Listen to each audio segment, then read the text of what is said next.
Bon, on va commencer le cours. Beshem Hashem, Naseh, Ben Hatzliach. Shavua Tov. Alors, c'est un cours fort important. On va parler de l'attachement au tzadikim. C'est quelque chose de très important. Malheureusement, on n'entend pas beaucoup parler de ça, mais ça fait partie de la Torah. Et je vais vous expliquer pourquoi et comment.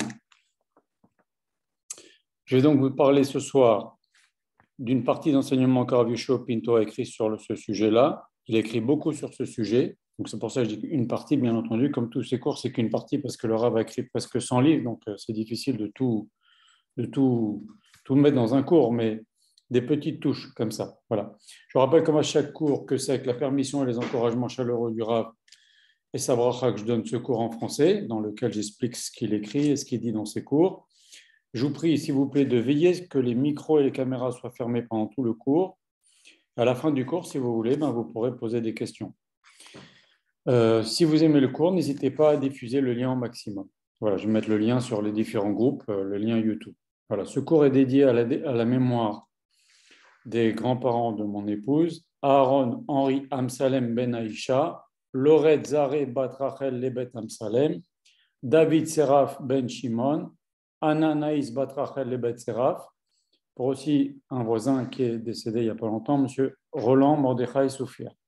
Alehem Shalom. Excusez-moi.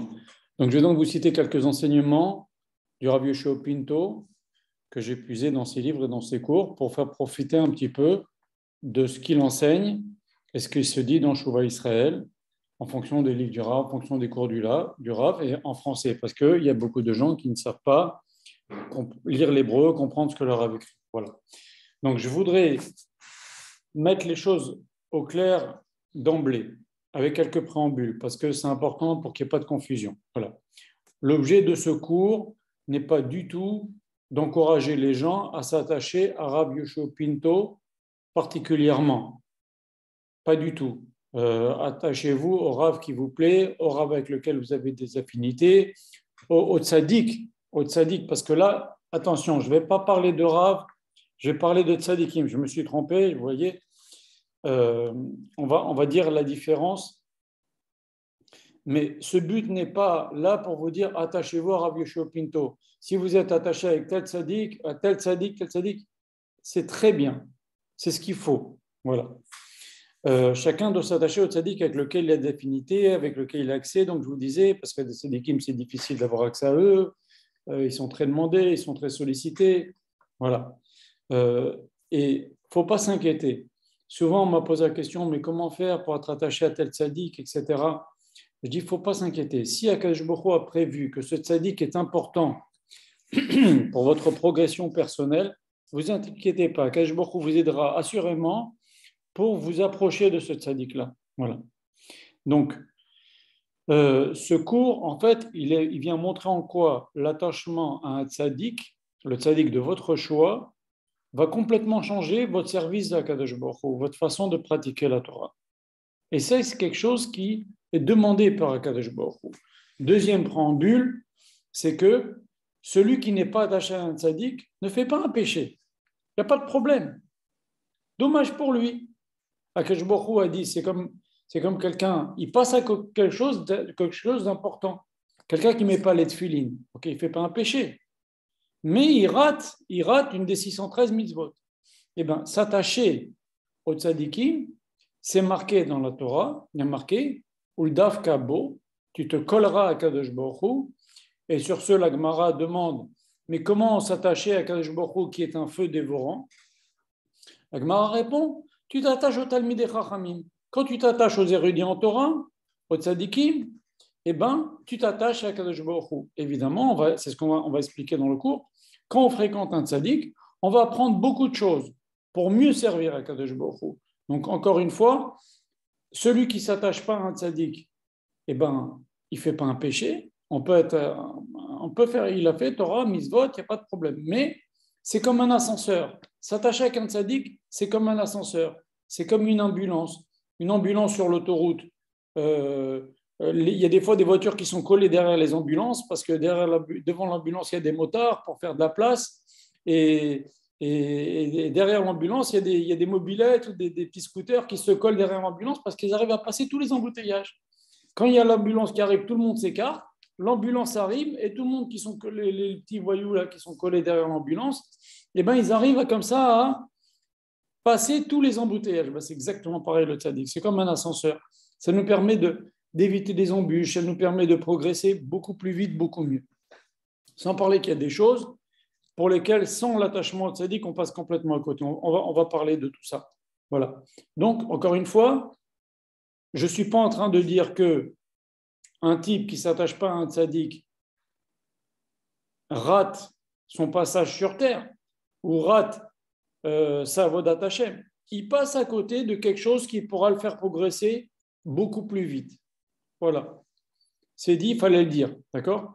Parce que, en fait, il y a des choses que vous pourrez étudier la Torah jusqu'à toute votre vie, étudier dans tous les livres de Moussar, tout ce que vous voulez. Il y a des choses qu'on ne comprend qu'en le voyant. Par exemple, aimer Akadosh Baruch Hu. Vous pouvez lire tous les livres pour aimer Akadosh Baruch Hu, craindre Akadosh Baruch Hu, avoir confiance en Akadosh Baruch Hu, accepter les épreuves, faire des efforts même contre sa volonté, même si c'est difficile, même si ça demande des efforts incroyables, d'être attaché tout le temps à Akadosh Baruch Hu, de faire des efforts dans la tefila. Vous pouvez lire tous les livres que vous voulez, toute votre vie. Ce ne sera pas pareil que d'avoir fréquenté un tzaddik dans lequel vous verrez comment il supporte les épreuves, comment il aime Akadosh Baruch Hu, jusqu'à quel point il aime Akadosh Baruch Hu, jusqu'à quel point il est prêt à craindre Akadosh Baruch Hu et annuler sa volonté devant la volonté d'Akadosh Baruch Hu.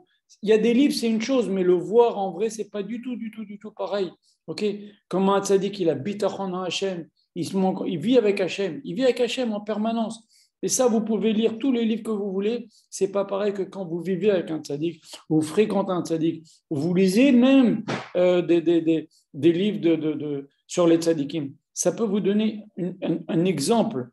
C'est beaucoup plus parlant que de lire. Et donc, ça sont des choses qu'on n'obtient que sa vraie dimension. On peut développer en soi sa vraie dimension d'attachement à Hachem, d'aimer Avat Israël aussi. L'Avat Israël, aimer son prochain. Vous pouvez lire tout ce que vous voulez sur l'importance d'Avat Israël. Tant que vous ne voyez pas comment les tzadikim ils sont capables d'aimer leur prochain de façon, avec des efforts extraordinaires, de façon étonnante, vraiment étonnante, eh ben, vous ne pouvez pas vous imaginer jusqu'où ça va. Donc ça, c'est des choses que, si on n'est pas attaché aux tzadikim, on n'arrive pas du tout à comprendre la portée. Est-ce que jusqu'où on doit aller, jusqu'où ça doit aller. Voilà. Donc en fait, quand on les fréquente, on apprend d'eux, on les copie. C'est comme quelqu'un disent les Chachamim dans Pirkei Avot, qui a marqué Aolech el Chachamim Yarkim. Celui qui va chez les Chachamim, il deviendra Chacham lui-même. C'est comme quelqu'un, disent les Chachamim, les commentateurs, ils disent c'est comme quelqu'un qui rentre dans une parfumerie. Tu rentres dans une parfumerie, même si tu ne te mets pas du parfum, quand tu ressors, tu sens bon. Tu as fréquenté les tzadikim, ça t'a apporté. Les Chachamim, ils disent d'ailleurs, les Chachamim, ta maison, elle soit comme un endroit de réunion. Alors les Chachamim, ils disent, tiens, on va se réunir ce soir, ah bah c'est chez toi. Débrouille-toi pour que ce soit chez toi. C'est très bien, tu vas apprendre, ça va t'instruire. Les Chachamim m'ont dit, avec ba'afar aglehem. Colle-toi à la poussière de leurs pieds. Ça veut dire, fais tout pour être très attaché avec les tzadikim. Ça va t'apporter beaucoup dans la voie d'attaché. Voilà. Donc en fait, j'ai pensé à vous donner un exemple cet après-midi en préparant le cours. J'ai pensé à un type qui apprend la chirurgie. Okay, il y a deux façons d'apprendre la chirurgie. Un type qui se trouve à 50 ans. Okay, il y a un chirurgien, il peut jamais avoir opéré de toute sa vie. Il a fait étudier toute sa vie. Il a fait qu'étudier la chirurgie. Il étudie dans les livres.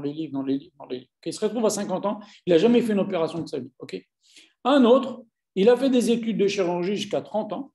Et de 30 ans à 50 ans, bien sûr, il a une petite formation régulière, des nouvelles techniques, etc. Mais il a de 30 ans à 50 ans, 20 ans d'expérience de chirurgie. Et bien, vous êtes sûr que le second, qui a de la pratique, il a il est beaucoup plus performant qu'un type qui n'a jamais fait de chirurgie de sa vie. Vous lui donnez ce type-là qui a fait 50 ans, qui a étudié tous les livres de chirurgie toute sa vie, vous lui donnez faire sa première opération, il va être comme ça. Il ne saura pas. La pratique, ce n'est pas du tout pareil que la théorie. Et avec les tzadikim, on voit comment Akash Baruch Hu, ce qu'il attend de nous, comment prier, comment l'aimer, comment aimer notre prochain, exemple que j'ai cité tout à l'heure. D'accord? Troisième préambule, l'attachement au tzaddik ne remplace pas l'étude de la Torah. Celui qui dit, moi je suis attaché avec Rabbi un tel, hein, je vais visiter, ça tombe une fois par an, etc. Ça ne remplace pas. Ça remplace pas l'étude de la Torah. Et même si tu es attaché au tzaddik, et même si, pareil, de même qu'on a dit tout à l'heure, quelqu'un qui étudie la Torah, il n'est pas attaché au tzaddik, et ben ça ne le fait pas progresser. Quelqu'un qui est attaché au tzaddik, mais qui n'étudie pas la Torah, et ben ça va servir à quoi? Il va avoir des jolis exemples, mais il ne va pas comprendre du tout. Il faut qu'il se construise la personne. Le Rav, il dit, toujours, il n'y a pas de pilule qu'on avale et qui rend tzaddik du jour au lendemain. Devenir tzaddik, c'est un travail, et on va apprendre de ce travail avec les tzaddikim en les fréquentant. Mais ça, on ne peut pas se passer de l'étude de la Torah. L'étude de la Torah, c'est la mitzvah la plus importante de toute la Torah. Et nos Chachamim nous disent, si tu prends toutes les 612 mitzvot, tu les mets sur un côté de la balance, et l'étude de la Torah de l'autre côté de la balance, l'étude de la Torah, c'est plus important. Tu peux pas ce que le Rav avait expliqué quand Yaakov a béni les fils de Yaakov, il a croisé les mains, il a dit que mon nom soit sur eux et le nom de mes ancêtres. Le Rav avait expliqué, c'est pas très... Normalement, on met d'abord ses parents, ses ancêtres, ses maîtres avant sa propre place. Or, Yaakov, il a dit, mon nom soit avant eux.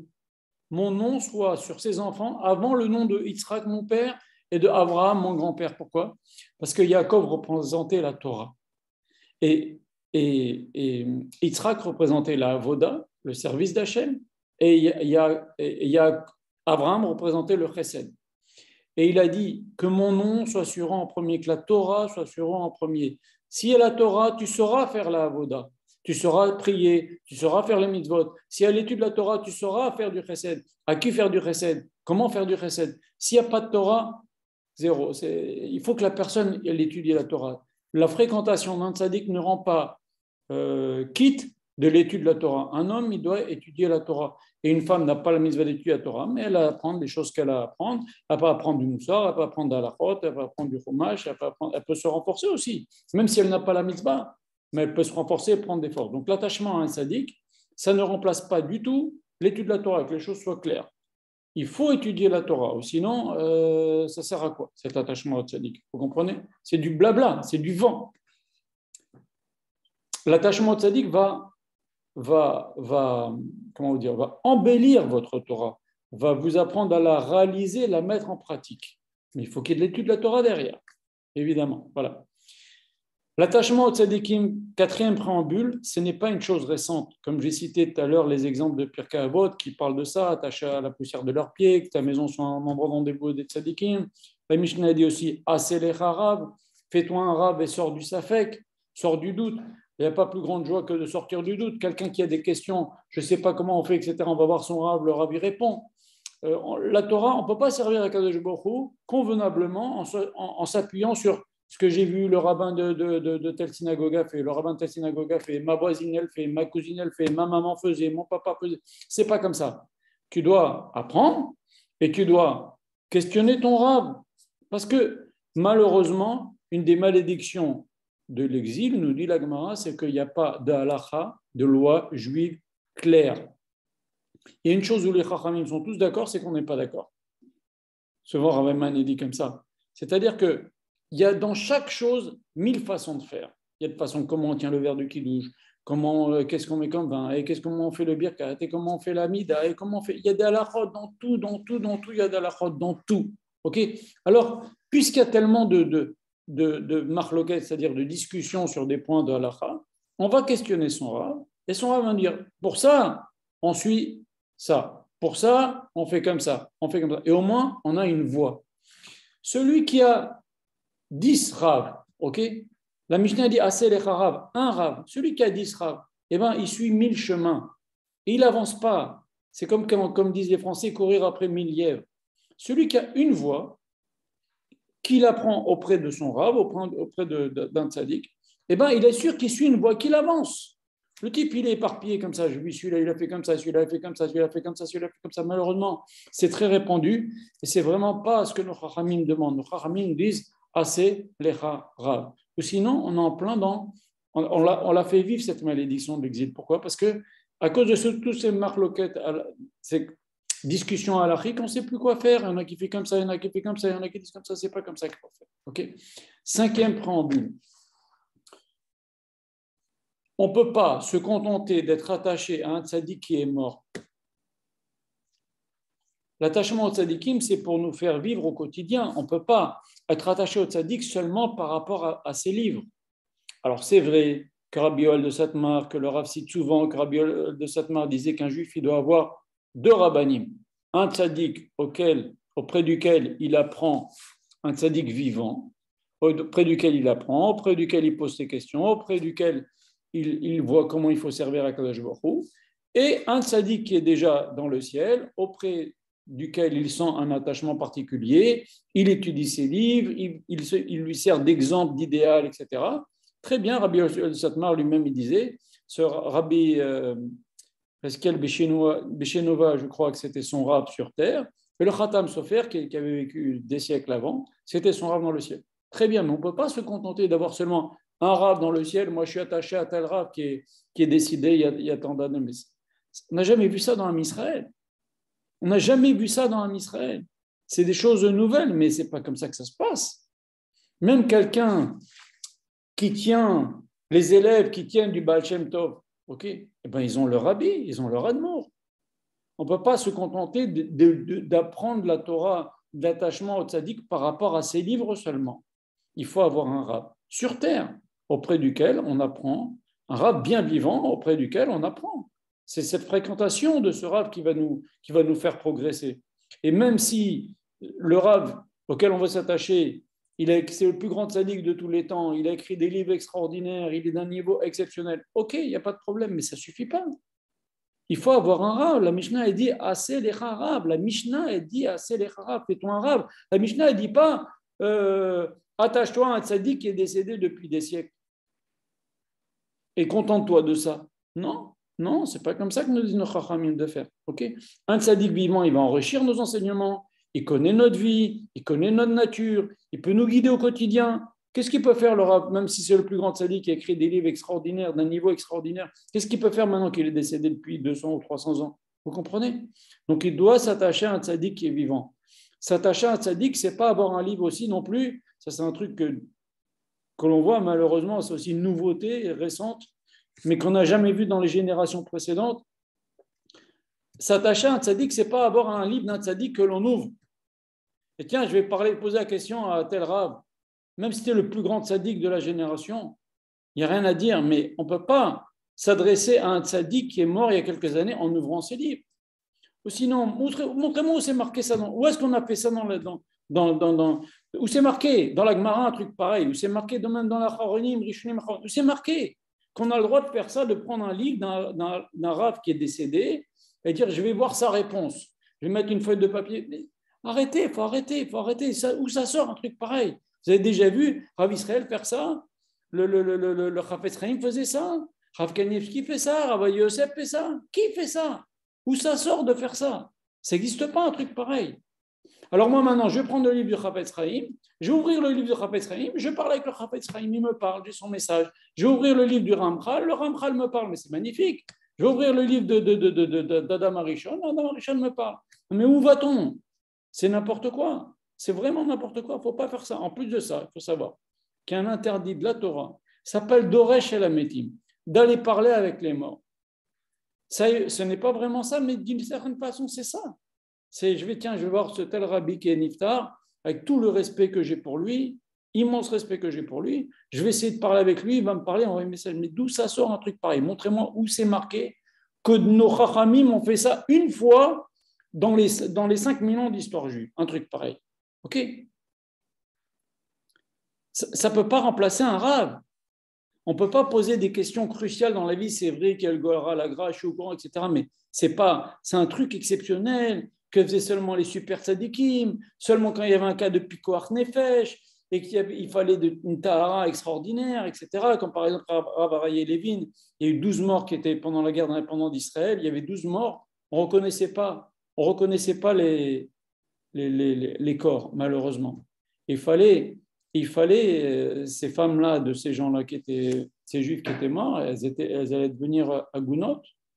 Et lui, il a fait un Goar la gras, il a trouvé les noms des 12 personnes, il est tombé, sans qu'on lui dise les noms, celui-là c'est un tel, celui-là c'est un tel, celui-là c'est un tel. D'accord, ok.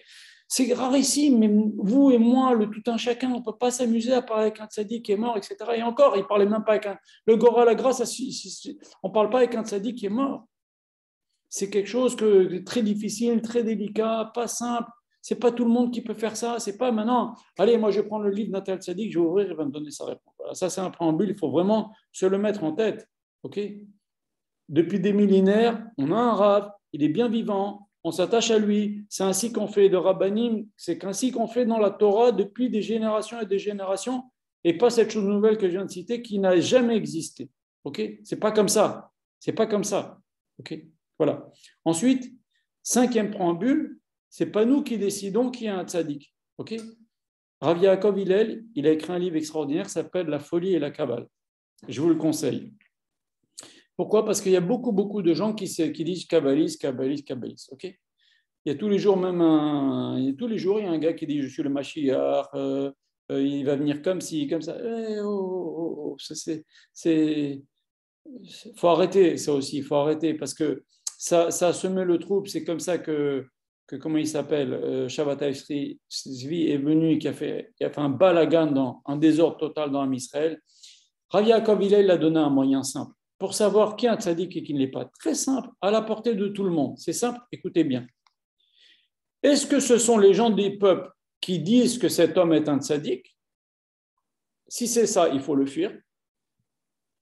Est-ce que ce sont plutôt les Talmidei Chachamim, les érudits, les rabbanim, les tzadikim de la génération qui disent que cet homme-là est un tzadik? Auquel cas, oui, c'est un tzadik, ça va. Vous comprenez? Eh bien, regardez par exemple. Vous voyez par exemple, il y a des rabbanim qui sont incontestés, un Rav Ovadia Yosef, un Rav Israël, Rav Yoshua Pinto, etc.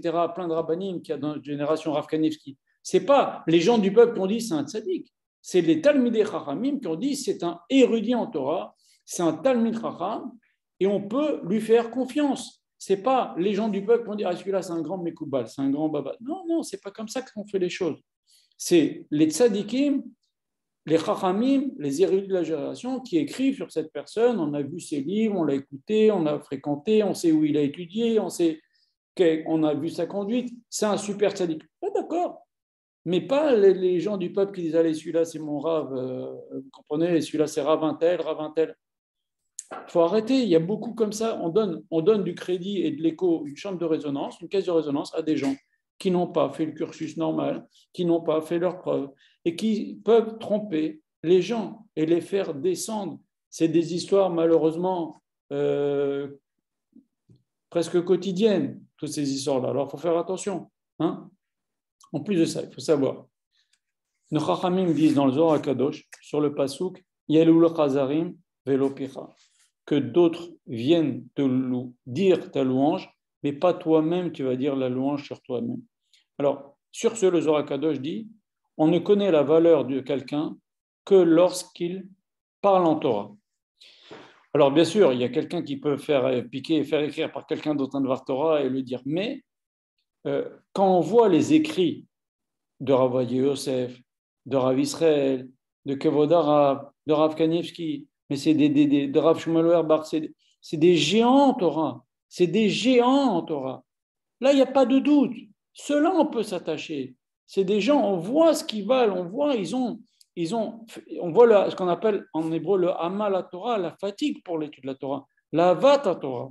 Vous comprenez? Ce n'est pas quelqu'un qui vient qui dit je suis Rav, je suis tzaddik, allez, j'ai des chassidim. Tiens, il faut payer pour écouter à mes cours. Vous comprenez? N'importe quoi, je vous dis des exemples. Ok? Alors, c'est vrai, il y a des tzadikim qui n'ont pas écrit de livres. Par exemple, Rav Gershon Liebman, le Rav d'Armentières. On lui dit, mais voilà, tu n'as pas écrit de livres. Il a dit, je n'ai pas écrit des livres, mais j'ai fait des dizaines d'élèves qui ont écrit des livres. Alors, c'est vrai, je ne dis pas forcément des livres, mais quelqu'un qui est reconnu par les autres tzadikim. Pas quelqu'un qui se lève le matin, il se met une gandoura ou qui se met un chapeau et qui se dit, voilà, je suis Rav, je donne des cours de partout. Attachez-vous à moi, etc. Ok? Non, faire attention, très très attention. Il y a malheureusement, ça a amené beaucoup de gens dans des travers. Ok? Alors, voilà.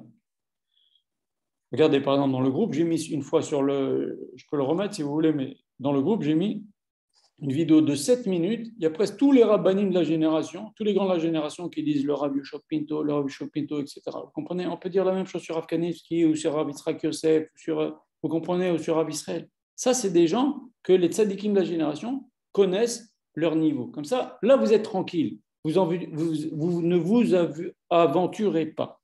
Voilà. Un tzaddik a diffusé la Torah et il a étudié la Torah toute sa vie, il a diffusé la Torah toute sa vie. En règle générale, les purs tzaddikim, ils s'en foutent de l'argent aussi. Ça voulait un signe, un signe. Ça, c'est marqué nulle part, ça, c'est moi qui le dis. Ok, j'ouvre une parenthèse. Mais un signe que quelqu'un, il est vraiment très, très pur, il se moque de l'argent. J'ai raconté dans mon groupe une histoire que le Rav a fait un appel pour une de ses yeshivot. Il a ramassé énormément d'argent, en plusieurs dizaines de millions de dollars. Il a ressenti beaucoup d'orgueil de ça. Le Rav a dit à ses shamashim, vous dites à tous les donateurs qui donnent à d'autres yeshivot, je ne veux pas de cet argent. Rav Israël aussi, à la Bacha, me disait, berque l'argent. Berque l'argent. L'argent, c'est fait pour faire des mitzvot, mais il n'est pas en train de courir après l'argent. Vous comprenez? C'est vrai qu'il a des œuvres, c'est vrai qu'ils ont des kolélim, etc., mais ce n'est pas un business. Vous comprenez? Ce n'est pas un business, la Torah. Voilà. Il ne vous donne pas des cours de ci, des cours de ça, entre deux cours de Torah, etc. Voilà. Voilà. Donc, on va commencer maintenant le cours, une fois qu'on a dit ces préambules qui sont quand même très importants. Voilà. Je vous rappelle, le sujet, c'est la délivrance dépend de l'attachement au tzadikim. Il faut croire que c'est un sujet, il faut croire que c'est grave ce qu'on est en train de dire. C'est-à-dire que, c'est ce que je vais vous lire maintenant, si on est attaché au tzadikim, on va progresser beaucoup plus vite, comme on a dit tout à l'heure, c'est un ascenseur, c'est une ambulance avec des motards là, qui nous ouvre la voie, et ça peut même nous faire mériter les Géoula, la délivrance dans de meilleures conditions, s'il vous plaît, madame, je vous en prie, et fermez la caméra, merci. Ça peut nous faire même mériter la Géoula dans de meilleures conditions, Berachamim, mais plus vite. C'est quand même s'avancer beaucoup de dire une chose pareille. On va rentrer dans le détail maintenant. Je vais vous lire quand même ce que le Rav dit sur le sujet, dans le texte. Ok ?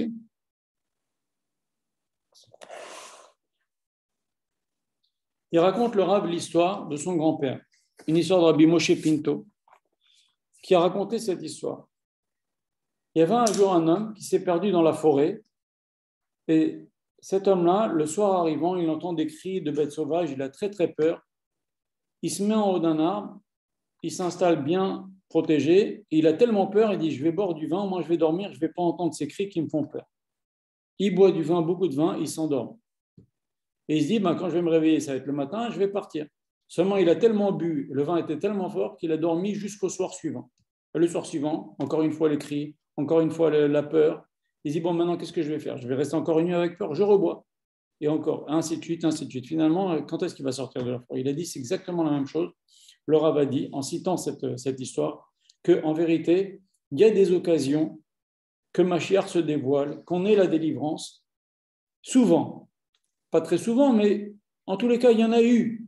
Okay, et c'est à nous de les saisir. Mais si on boit du vin et disons qu'on laisse passer cette occasion-là, eh ben, à savoir quand ça va se représenter. Et le Rav dit souvent, il dit, là, il le dit très très souvent en ce moment, on est vraiment à une période où on n'est pas loin de la délivrance finale. On n'est vraiment pas loin. Il faut maintenant juste une amélioration de chacun pour que Akadosh Baruch Hu décide d'envoyer au tzaddik qu'Akadosh Baruch Hu a décidé que ça va être lui le Mashiach et qu'il se révèle. C'est bien connu. Le Zohar HaKadosh dans Parashat Balak nous dit que l'âme d'une Mashiach, elle existe quelque part dans le ciel. Je ne vais pas rentrer dans le détail, mais le Mashiach lui-même ne sait pas qu'il est le Mashiach. Comme Moshe Rabbeinu. Moshe Rabbeinu, jusqu'à 80 ans, il ne savait pas qu'il était le libérateur de Israël. C'est vrai qu'il y a eu la lumière dans la maison quand il est né. C'est vrai que les astrologues ont dit à Paro, aujourd'hui est né le libérateur des Juifs, etc. D'accord, mais lui-même, d'ailleurs, quand Hachem lui a dit, il a dit, je ne veux pas, je ne suis pas capable, je ne suis pas Ish Devarim, je ne sais pas parler, je ne sais pas. Voilà, il n'a pas voulu. Jusqu'à qu'Hachem, il dit, c'est toi le libérateur, de force. Mais eh ben, c'est pareil. Il y a un homme aujourd'hui, j'espère, normalement, qui est dans notre génération, espérons-le, il n'y a pas de certitude, mais comme le Rav dit que, et il n'est pas le seul, qu'on est vraiment proche de quelque chose, on le sent qu'on est proche de quelque chose. Le Rav n'arrête pas de dire, cette année, ça va être une année de guerre, etc. On est proche. Le Rav encore a dit que cette histoire de Covid, c'est un peu une forme de Gog et Magog. On ne sait pas comment cette guerre de Gog et Magog va se passer. Il suffit qu'Akash Baruch Hu, on lui montre qu'on veut, on lui montre qu'on fasse des efforts. Si Akash Baruch Hu prend cette Neshama de Mashiach, il la met chez cet homme qui ne sait pas encore qu'il va être le Mashiach, il va être le Mashiach. Et cet homme-là va être du niveau de Moshe Rabbeinu. Dans mon livre, je vous invite à lire ce livre, il y a 500 pages sur les 450 pages, 430 pages sur les histoires de Tzadiki, sur Rav Israël. J'avais demandé à Rav Israël, je dis, mais maintenant, les générations descendent. Comment Akash Baruch Hu va faire pour faire venir un homme qui est du niveau de Moshe Rabbeinu? On descend. Aujourd'hui, on n'est pas du niveau de Rabbi Shimon Bar Yochai, ni du Baal Shem Tov, ni du Gaon de Vilna, et encore moins de l'époque de Rabbi Shimon Bar Yochai, ou des Nevi'im qui l'ont précédé, David Ameler. Comment on va faire venir un homme comme Moshe Rabbeinu? Rabbi Israël m'a dit, ce n'est pas ton problème, c'est le problème d'Akash Baruch Hu. Et c'est vrai, Akash Baruch Hu, il a cette âme-là, il est prêt. Il va la faire entrer dans cet homme, ça va être lui le Mashiach. Donc maintenant, nous, notre attachement au tzadikim, pourquoi c'est important? Ça va nous faire nous élever et mériter, espérons-le, cette chose-là. Il n'y a pas de certitude dans tout ce que je dis. C'est un espoir que l'on a, une émouna que l'on a. Il y a des choses que l'on subodore, mais ça, c'est la décision d'Akash Baruch Hu. Il ne faut pas qu'il y ait de déception si ça ne se passe pas. Espérons que ça se passe, mais il faut en tous les cas, nous, saisir l'occasion, pas faire comme ce bonhomme-là qui boit du vin et que l'occasion passe. Regardez maintenant ce que le Rav cite dans le Midrash. Dans le Midrash, Rabbah, Yudchet, dans le paragraphe Raf Aleph, il y a marqué que l'exil d'Égypte venait par la lettre P, comme c'est marqué Pakod Ifkod. Qu'est-ce que Yaakov a dit sur son lit de mort? Et que Yosef aussi a dit tout à la fin de Sefer Bereshit, Pakod Ifkod Elokim Etrem, Akash Baruch Hu va vous racheter, il va vous sauver. Et quand Moshe Rabbeinu a dit à Hachem, tu m'envoies sauver les Juifs, mais comment ils vont me croire? Hachem lui a dit le code secret. Tu diras au Bnei Israël, Pakod Ifkod Elokim Etrem. La phrase qu'il s'était passé de maître à élève, de maître à élève, de maître à élève, que le libérateur dira cette phrase-là. Et Moshe Rabbeinu ne la connaissait même pas. Vous voyez que c'était secret. Pourtant, son père, c'est le grand de la génération, Amram. Et Hachem a dit à Moshe, peut-être qu'il la connaissait, mais en tous les cas, Moshe a dit, qu'est-ce que je dois dire? Il ne savait pas, apparemment, il ne savait pas qu'est-ce qu'il devait dire. Et Hachem a dit, tu leur diras cette phrase-là, pas code, if code, Elohim etrem. Hachem va vous racheter, va vous sauver, va s'occuper de vous, il va vous sortir de là. Ça, c'est l'exil d'Égypte. Et maintenant, l'exil futur, dit le Midrash, quelque chose d'extraordinaire, mais il te dit, la Geoula Atida, l'exil futur, viendra grâce à la lettre Tzadik. De quel mot? Tzemar Tzadik. Le Tzadik va pousser. Et Tzemar David Avdecha, etc. Le Maguide de Koznitz, c'est un grand Rav, un grand Tzadik, qui disait que, écoutez bien, c'est le but du cours, le Ikar de la Geoula, le principal de la délivrance à venir, dépend de l'attachement au Tzadiki. Voilà. C'est tout un programme. Et maintenant, je termine ce que le Rav dit avant qu'on développe. Toute la guerre du Satan, des forces du mal dans notre génération, justement à l'approche de Mashiach, c'est justement de nous empêcher cet attachement auprès des tzadikim. Parce que justement, l'attachement aux tzadikim fait progresser les Juifs, leur fait mériter le Mashiach. Donc on va empêcher que les Juifs s'attachent aux tzadikim. Et la guerre, elle est comme ça. C'est ça la guerre. Et cette guerre que l'ange des sables a fait à Yaakov, le fameux combat, c'était Alot Hashacha, à l'aube, dit la Torah. À l'aube, c'est quoi? C'est à l'aube du nouvel ère, à l'aube de la Géoula. Il est venu, il s'est battu avec Yaakov. Pourquoi? Il ne faut surtout pas qu'on s'attache aux tzadikim. Là-bas, les Chachamim nous expliquent, c'est homme près de Raïta, les donateurs, il n'y aura plus de donateurs pour les trucs, les organismes de Torah. Il a frappé la Brit Mila, le nerf sciatique, pour dire que les Juifs, la faute principale au moment de la Géoula, c'est la Brit Mila. Ça, on le sait, ça, on le voit. Et maintenant aussi, c'est l'attachement au tzaddik. La guerre, il ne faut surtout pas que les Juifs s'attachent au tzaddikim. Ça, c'est une des guerres que le Satan fait, ce que nous dit le Rav, avant la Géoula, avant la construction du troisième Beth Amikdash. Et deuxième chose que fait le Satan, et c'est pour ça que j'ai donné ces préambules, nous dit le Rav, le Satan fait en sorte que des gens s'attachent à des gens qui ont l'air de tzaddikim, mais qui n'en sont pas, qui n'ont aucun rapport, ils n'ont pas, dit le Rav, aucun rapport avec une avodat Hashem émet. Ok? Et il prend les gens qui s'attachent à eux dans des endroits pas super pour leur intérêt personnel, pour de l'argent, pour du kavod, pour ce que vous voulez. Ok? Comme j'ai dit tout à l'heure, un tzaddik, c'est quelqu'un qui a consacré sa vie à l'étude de la Torah, à la diffusion de la Torah. Ce n'est pas quelqu'un qui a conduit des autobus toute sa vie, qui se réveille, qui fait tchouva et qui dit maintenant je suis le tzaddik, respectez-moi, écoutez-moi, machin. Ok, c'est bien, kol hakavod, mais tu ne peux pas comparer. Je ne dis pas, même Rabbi Akiba, il a fait tchouva à 40 ans, il n'y a pas de problème. Je ne suis pas en train de dire ça, mais je dis, il ne faut pas se laisser embarquer. Il faut bien suivre les préambules qu'on a dit auparavant pour ne pas se laisser embarquer avec des gens qui, ce qu'on appelle des faux tzadikim. Voilà, malheureusement, il y en a. Okay, et ils attirent. Hein. Ils attirent, ils savent attirer, ils savent parler, ils savent baratiner, ils savent tirer le cœur des gens vers eux. Okay. Et ça, c'est aussi une des guerres qu'il y aura avant la Géoula. Et le Rav dit qu'on doit prier Hachem qui nous donne le mérite de nous attacher à des vrais tzadikim, qui vont nous élever, qui vont nous faire progresser.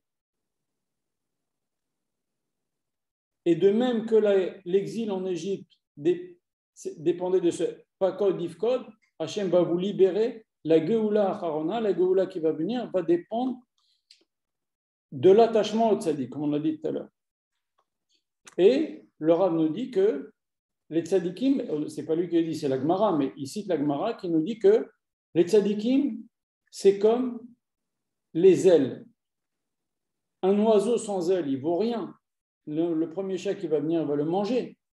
Eh bien, les Bnei Israël, sans les tzadikim, ils ne valent rien. Comme ça dit la Gemara.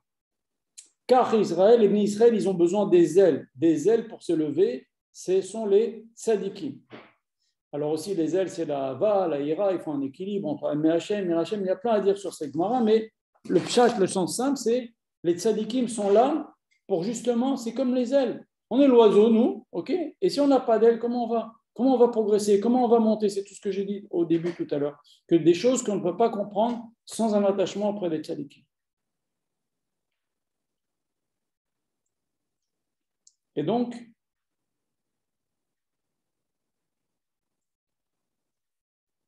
le Rav dit qu'on a aussi une tradition qu'à chaque fois que le Mashiach est à deux doigts de se révéler, qu'est-ce qu'il fait le Satan?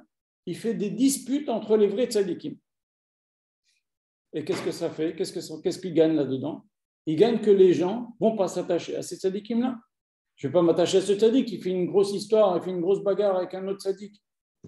Et donc, comme ça, il y a eu des fois des histoires entre des vrais tzadikim. Et quand il y a des histoires entre les vrais tzadikim, il ne faut surtout pas se mêler. Okay? Même si c'est notre rave, des fois c'est difficile, si c'est notre propre rave qui est mêlé à une histoire, mais il ne faut pas essayer de ne pas se mêler. Mais c'est un maasé satan de faire qu'il y ait des disputes entre les tzadikim pour justement refroidir les gens de l'attachement auprès des tzadikim.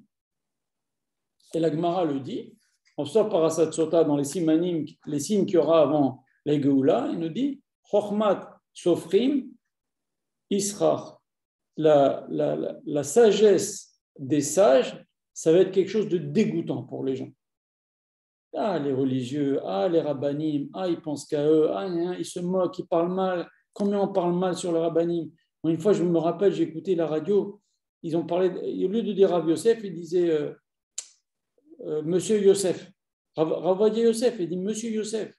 Parce que Rav Yosef avait dit quelque chose qui aujourd'hui s'avère la pure vérité. Ça avait fait un scandale parce qu'on était en plein milieu des accords d'Oslo. Il avait dit faut se méfier des Palestiniens, c'est des serpents. Scandale à la radio juive, scandale. Monsieur Youssef, comment il peut parler comme ça sur les Arabes en train de faire des actes sur les Palestiniens? Il a dit c'est des serpents. Et voilà, aujourd'hui, il a raison. Il a raison, 1000 fois raison. Mais comment il disait, Monsieur Youssef? Donc, il faut faire attention.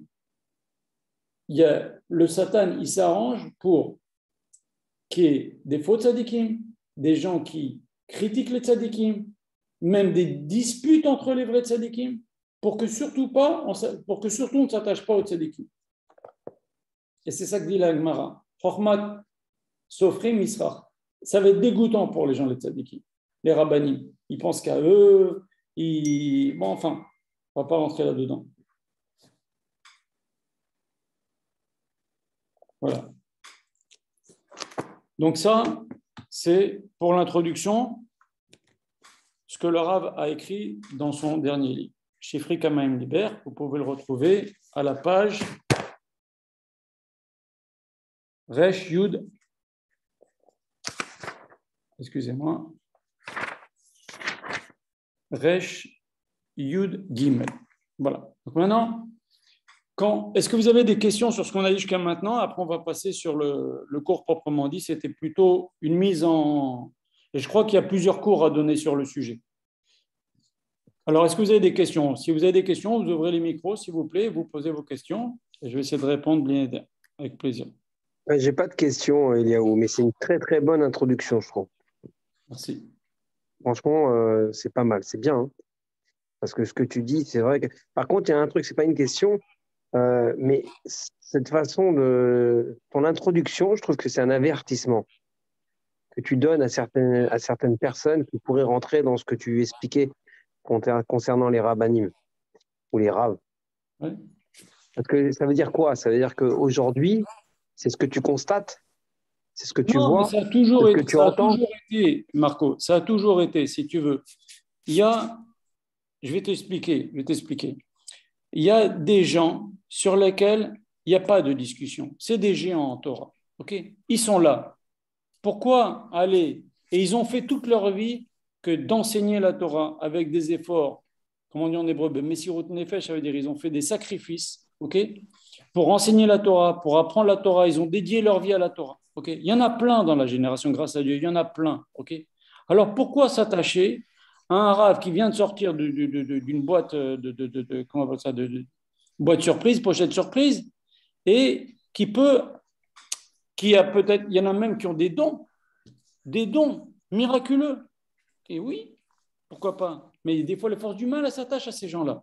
Donc, il faut faire attention. Privilégiez les valeurs sûres. Celles qui vous plaisent. Je ne suis pas en train de là pour dire tel rave ou tel rave.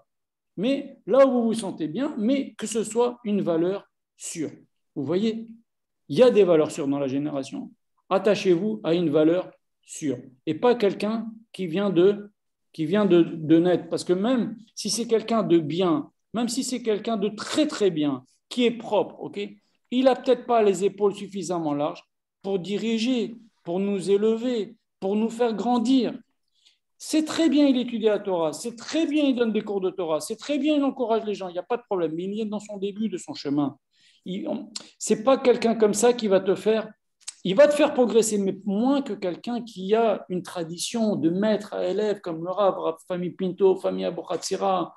Il a étudié toute sa vie, ou Rav Israël qui a étudié toute sa vie de façon inimaginable, ou Rav Yitzhak Yosef, ou Rav Kanievski, il y a combien de rabbanim dans notre génération? Il y en a plein des tzadikim. Attachons-nous à des valeurs sûres, on sera sûr de ne pas se faire amener dans des voies de garage. C'est ça que je suis en train de dire. Et une autre question pour revenir sur tout au début dans ton introduction, quand tu dis que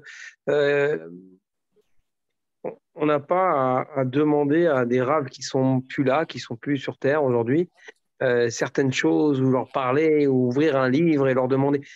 Est-ce que, alors, tu vois, ton cours, ton introduction là sur ce que tu dis, est-ce que des rabbins de synagogue ou des raves ou des on parle à leurs fidèles, ce que tu viens de dire là, parce que c'est un truc incroyable, ce que tu viens de dire là. Je sais, mais c'est incroyable. Est-ce que les raves ou les rabbins de communauté disent ça à fidèle. Mais il y en a plein, c'est courant, c'est monnaie courante. Moi, enfin, même dans la rue, des gens ils disaient tiens, tu veux parler au rabbi, viens, on pose la question. Ouais, qu'est-ce que tu veux que je te dise? Moi, Non, j'aime tout mais le monde, je ne te pose pas la question. je respecte le rabbi grave, mais il faut comprendre une chose. Je suis très, très clair. C'est quelque chose qu'on n'a jamais vu. Tu vois, le judaïsme, là, on a reçu la Torah il y a 3300 ans. Jusqu'à que le rabbi décède, ça n'existait pas. D'accord. Voilà, ça veut dire ce que ça veut dire. On a tout C'est un dit. moment de faiblesse des gens, c'est un moment de Non, faiblesse, c'est c'est que quoi? je ne veux pas rentrer là-dedans, mais c'est pas comme ça qu'on s'attache au tzaddik. Le tzaddik, on doit avoir. Tu veux aimer le rabbi, tu veux aimer Rabbi Nachman. Moi, j'aime beaucoup Rabbi Israël. J'ai appris avec Rabbi Israël. Il n'est plus là, malheureusement. Eh ben, j'étudie ses livres. J'étudie. OK, il n'y a pas de problème. Mais on a besoin d'un rab vivant qui nous connaît, qui nous parle, qui connaît nos problèmes, à qui on peut s'exprimer, à qui on peut poser ses questions, à qui on peut demander conseil. Parce qu'il y a nouvelles choses chaque jour, des nouveaux événements, comment apprécier la vie, les enfants grandissent, les situations, les problèmes, les machins. Le rave qui est mort, qu'est-ce qu'il peut te faire? Il peut prier pour toi. Ça, c'est certain qu'il prie pour toi. Mais dans ton quotidien, tu as une question pour la tfila. Je ne parle même pas de l'halakha, bien sûr pour la halakha. Comment il va te répondre quand il n'est plus là? Mais je ne parle même pas de la halakha. J'ai besoin d'un conseil. J'ai une situation difficile. Dans ci, dans ça, dans ça, dans ça. J'ai besoin d'un rave vivant. Et je ne peux pas questionner et faire quelque chose qui n'a jamais été fait dans un Israël. Ça n'a jamais été fait dans un Israël, cette chose-là. Ça n'a jamais fait avec. Tu as vu, toi, Rabbi Israël, ouvrir un livre et dire je vais poser une question à Razonich, je vais poser une question à Rav Esraïm, ou je vais poser une question à Ramchal ou Rabbi Chaim Alors, Vital. Tu as vu Rabbi Israël faire ça? Tu as vu alors Rav attends, Kook faire ça? alors Tu as Eliaou, vu Rabbi Ovadia Eliaou, Yosef faire ça? Ça alors n'existe pas, comment, ça n'existe pas dans un Israël. Ça n'existe pas dans un Israël. alors On Eliaou, a il y des a un grand rabbinim, problème. on va leur demander, on demande ni aux autistes, ni aux fous, je ne compare pas les autistes aux fous, mais la Mishnah a dit, ni aux enfants, on demande aux Gdolé Israël. Il y a des Gdolé Israël, il y a des grands rabbinim dans la génération. Grâce à Dieu, la génération n'est pas orpheline. Il y a plein de grands encore. Alors adressons-nous aux Monsieur grands. Cohen, Monsieur Récompensons. Cohen, moi, Je vous en j'ai prie. une question à vous poser. Pas une question, parce que c'est bien ce cours-là, vraiment, ça tombe très, très bien. Parce qu'à chaque fois, on entend assez les Rav ou assez les Chaver.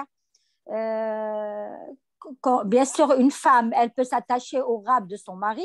Si le mari il est dans la Torah et qu'il a un rab, c'est super. Mais quand on a un mari qui n'a pas de rab parce qu'il n'est pas dans la Torah, comment on peut faire, nous, les femmes? À Moi, qui on madame, s'attache? une femme peut s'attacher à un rab. Ah ouais. Qui vous empêche? Mais est-ce que tous les rafs peuvent nous accepter? Si par exemple, moi demain, voilà, j'ai dit, j'ai écouté le cours de M. Cohen, c'est super, il faut qu'on ait un rave. Est-ce que j'appelle un rave, est-ce qu'il va m'accepter? J'aimerais bien ce. Ben justement, madame, c'est ce que je disais tout à l'heure. C'est la question de tout à l'heure. Souvent, les gens ils se disent, mais moi, j'aime bien tel rave, je sens une affinité avec tel rave, mais j'arrive pas à l'approcher, ou c'est difficile, ou il est très demandé, très sollicité. Okay. Si Akadosh Baruch Hu a prévu que ce rave-là va vous faire progresser dans votre travail d'attaché, madame, eh ben, Akadosh Baruch Hu vous ouvrira les portes et vous pourrez Amen. poser les questions et demander conseil à ce rave. Il y a plein de femmes qui demandent au rave.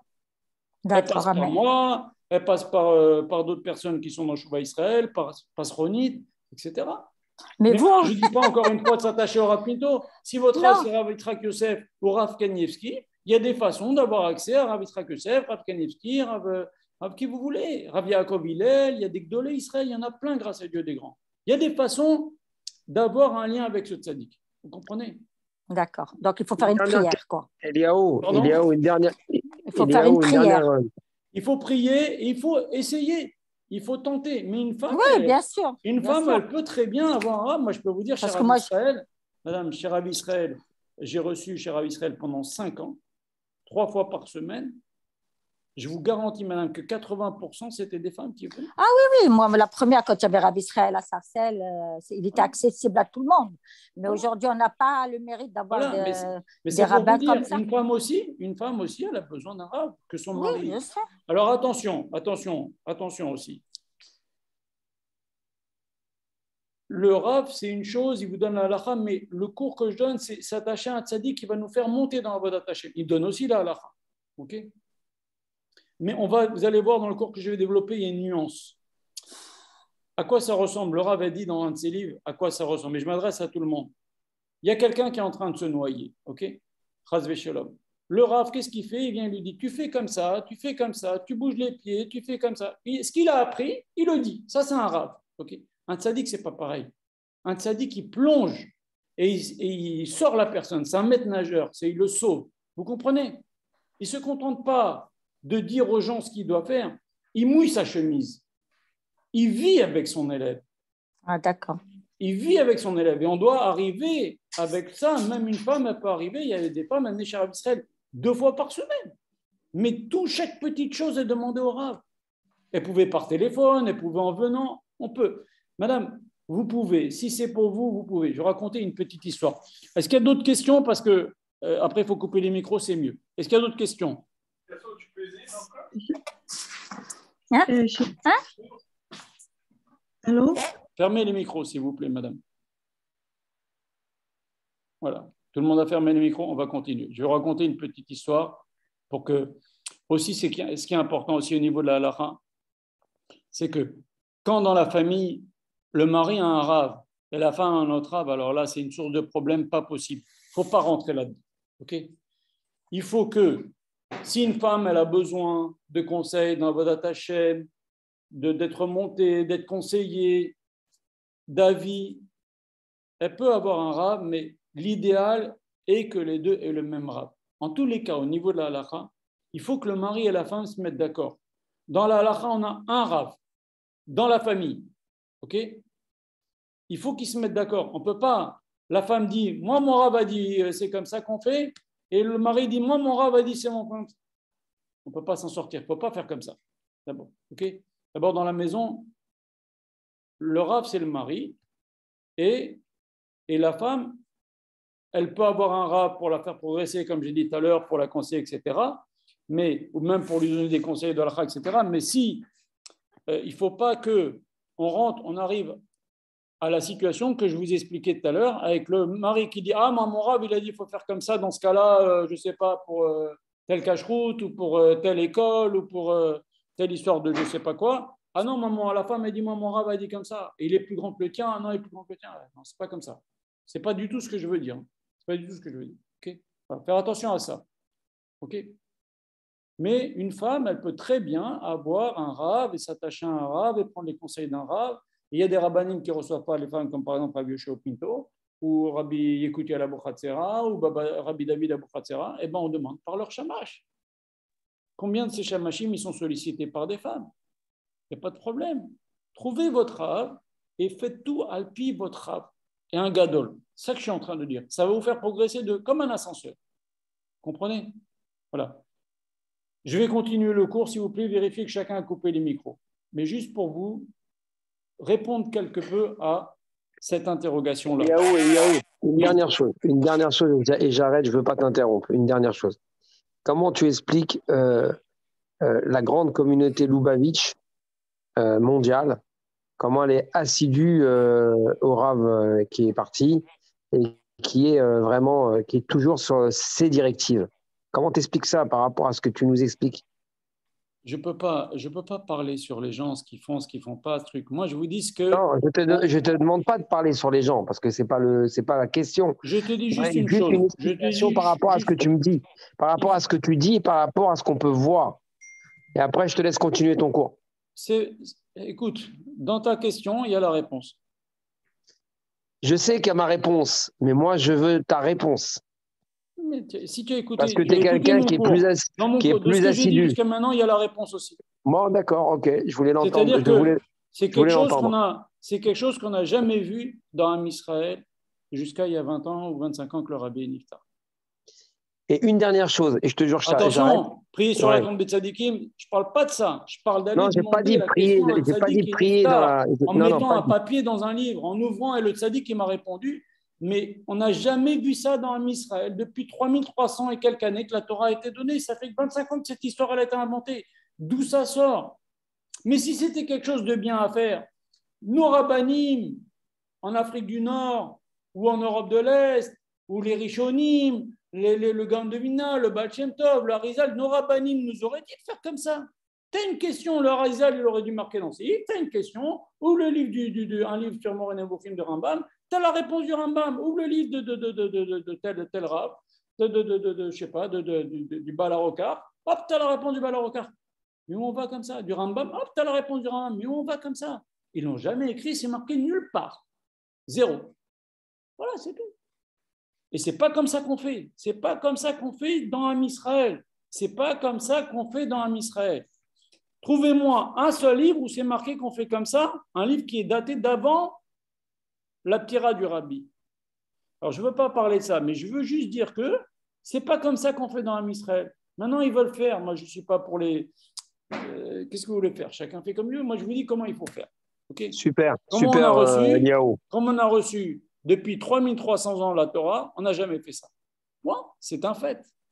Et c'est marqué dans aucun livre. Jusqu'à il y a 26 ans, c'est marqué dans aucun livre. Donc, ça suffit, j'ai tout dit.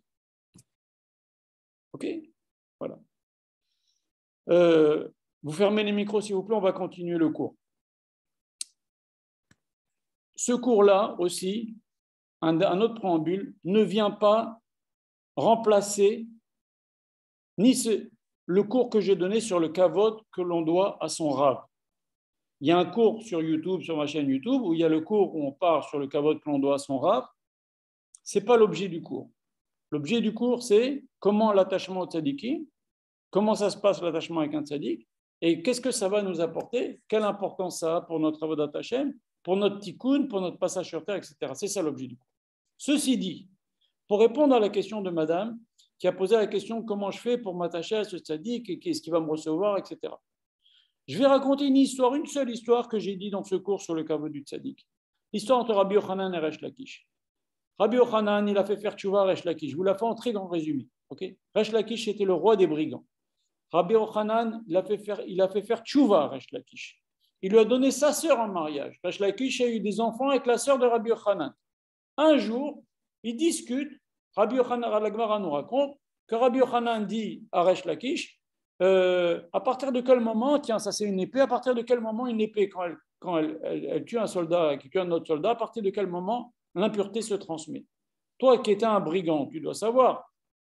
Qu'est-ce qu'il lui répond, Resh Lakish? Il lui répond une phrase qui n'est pas textuelle dans la Gemara. Dans la Gemara, il dit que avant m'appeler Rav, quand j'étais le Rav des bandits, le roi des bandits, le maître des bandits, si vous voulez, et maintenant je suis Rav en Torah. Ce qui veut dire, traduction de cette phrase-là, c'est, tu sais, toi, tu m'as fait faire tchouva, mais moi, c'était destiné que je devienne un Talmid Chacham. Donc, si ça n'avait pas été par toi, j'aurais fait tchouva par quelqu'un d'autre. C'est ça qu'il lui dit. Et Rabbi Yochanan, il se vexe grave que son élève, qui était devenu son chaver aussi, lui parle comme ça. Il lui dit, tu sais, tu m'as fait faire tchouva très bien, mais j'aurais fait tchouva quand même, par quelqu'un d'autre. Et ça l'a vexé. Et comme il a été très contrarié, Hachem a commencé à envoyer des maladies à Resh Lakish. Et la sœur de Rabbi Yochanan est venue voir son frère. Elle lui dit, depuis qu'il est vexé contre mon mari, il va bientôt mourir. Là, c'est très, très grave ce qui se passe. Comment je vais faire, moi, si mon mari meurt? Il a dit, Rabbi Yochanan, il lui dit, je nourrirai tes enfants. Je serai leur apôtre, je serai leur tuteur. Et moi, qui va me nourrir? Je serai une veuve. Je pourvurai à ta parnassa. Mais arrête, c'est ton élève, ton chaver. Il est d'ailleurs, après Rabbi Yochanan, il est devenu fou, nous dit la Gemara, quand il est mort à Resh Lakish. Mais pourtant, il n'a pas voulu lui pardonner. Alors la question se pose, finalement, Resh Lakish est mort. Et Rabbi Yochanan est devenu fou d'avoir perdu son élève chéri, son chaver. Il n'arrivait plus à étudier et à la fin, il a perdu la tête. Les Chacham, ils ont prié pour qu'il meure. Il est mort parce que c'est un Chilul Hashem, un Talmid Chacham comme ça, qui perdait la tête, qui parlait tout seul, etc. Et nos Chachamim demandent pourquoi il ne lui a pas pardonné. Cette phrase-là, il a juste dit, toi tu m'as fait faire tchouva, mais si moi c'était décidé que je devienne un Ben Torah, un tzaddik, un Rav, un Talmid Chacham, je serais devenu avec ou sans toi. Pourquoi il ne lui a pas pardonné cette phrase? Peut-être qu'il n'a pas tort en disant ça. Écoutez la réponse. La réponse est, et ça je l'ai dit dans ce cours, mais ça va répondre à votre question, madame, c'est que si Resh Lakish a fait tchouva avec Rabbi Yochanan, c'est vrai qu'Akadosh Baruch Hu, il a montré à Adam Arishon tous les rabbanim de toutes les générations. Mais si Akadosh Baruch Hu, donc c'est vrai que Resh Lakish, il a raison de dire, moi je serais devenu un rab, ok? Mais Hachem a fait que ça passe par Rabbi Yochanan pour te faire tchouva, c'est parce que c'était décidé depuis Bereshit que c'est avec lui que tu vas faire tchouva et tu lui dois du respect. Et tu ne peux pas dire, allez, toi, je serai venu quand même, etc. Vous comprenez? Et donc, pour répondre à votre question, madame, si Akadosh Baruch Hu a décidé que tel rave va vous faire progresser, ne vous inquiétez pas, Akadosh Baruch Hu fera tout pour que vous ayez accès facile avec ce tzaddik-là et pour progresser et pour avancer. C'est ça toute l'histoire de Rabbi Yochanan. Akadosh Baruch Hu, il fait que on s'attache à tel rave qui va nous faire progresser. Il faut prier, faire tchouva, faire des efforts. Il faut voir, comme j'ai dit tout à l'heure, avec lequel vous avez des affinités, avec lequel vous avez un lien. Vous pouvez tisser un lien. Ça prend du temps de tisser un lien, mais vous avez un accès. Et vous allez le voir par vous-même que Akadosh Baruch Hu va vous ouvrir les portes. Et s'il ne les ouvre pas, c'est que ce n'est pas bon, c'est un autre qui est pour vous. Mais pour chacun, Akadosh Baruch Hu, et les rabbanim, ils ont un cœur très large. Ils peuvent s'occuper de 1000 personnes. Ils connaissent le cas de chacun. Je l'ai vécu avec Rabbi Israël. Ils connaissent les cas, les histoires de vie, la situation familiale, la situation personnelle, les faiblesses, les qualités de chacun. Il ne faut pas s'inquiéter. Mais Akadosh Baruch Hu, il vous guidera chez la personne qui vous aidera. Comme Akadosh Baruch Hu, il a aidé Resh Lakish à aller chez Rabbi Yochanan. Vous comprenez? Voilà.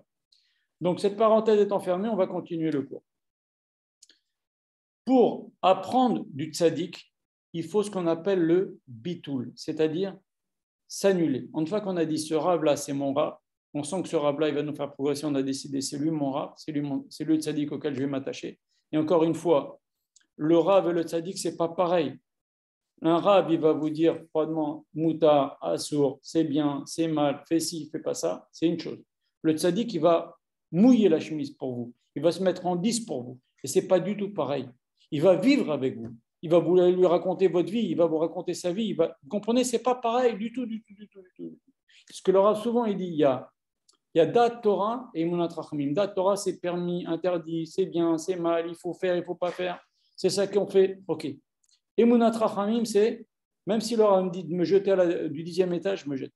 C'est une façon de parler. Vous comprenez? C'est-à-dire ce Rav-là, comme on dit en hébreu, je le suis à fond. Et ça, si vous voulez voir, ça existait en Afrique du Nord. Peut-être pas beaucoup en Tunisie, parce qu'on avait beaucoup dégringolé en Algérie, mais au Maroc, déjà, ça existait. Ils aimaient le rabbanim, grave.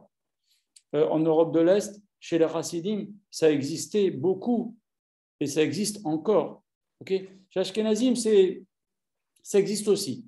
Ils ont la dougma du Rav, le Rav Kanievski ou les autres Gdolé Ashkenazim. C'est pour eux, c'est comme les Horim Betumim, ils écoutent, ils suivent, etc. Mais ils n'ont pas...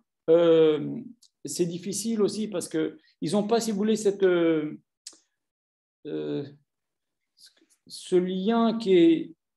C'est beaucoup plus de révérence qu'un lien presque paternel que le tzaddik a avec son élève. Alors, je ne dis pas que ces tzaddikim ashkenazim n'ont pas un lien paternel. Vadaï qu'ils ont un cœur énorme et vadaï qui se mettent en 10 pour la communauté, pour répondre aux questions, pour accorder du temps, il n'y a pas de problème. Mais ce n'est pas exactement pareil que chez les chassidim, par définition. Un chassid, c'est quelqu'un, son rav, c'est son moré derrière, c'est celui qui va lui montrer la voie et on l'écoute. Regardez, par exemple, je cite un exemple. Ça rentre même dans les petits détails de la vie, mais qui ont de l'importance. Pour vous donner un petit exemple, il y a quelques années, il y avait une concurrente dans la chassidoute de Gour, celui qui achète le plus beau shtreimel. Chez les chassidim, un shtreimel, ça coûte très très cher, c'est de la vraie peau, etc. Et il y avait un délire. Et moi, je suis là à $5,000 et celui-là à $8,000. Et c'est une concurrence entre les hommes. Il y avait aussi une concurrence. Qui est-ce qui fera le plus beau mariage? Un mariage à 100 000 euros, un mariage à 150 000 euros, un mariage à 80 000 euros. Le Rabbi de Gour a dit, pas plus de temps pour le shtreimel. Même si tu es milliardaire, pas plus de temps pour le shtreimel. Comme ça, il n'y a pas de différence comme ça entre les gens. Il faut arrêter cette guéguerre ridicule. Pas plus de temps pour un mariage, même si tu es un milliardaire. Vous comprenez? Donc le Rav, il rentre dans la vie des gens et il vous dit comme ça, pour le bien de ses ouailles, de ses élèves, de sa communauté. Vous comprenez? Et c'est ça va beaucoup plus loin. Et il faut que les élèves ils soient prêts à écouter. Parce qu'un type qui est milliardaire, vous lui dites, monsieur, il a de quoi se payer un mariage à 100 000 euros, vous lui dites, tu vas faire un mariage pas plus que 50 000 euros, il ne va pas être content.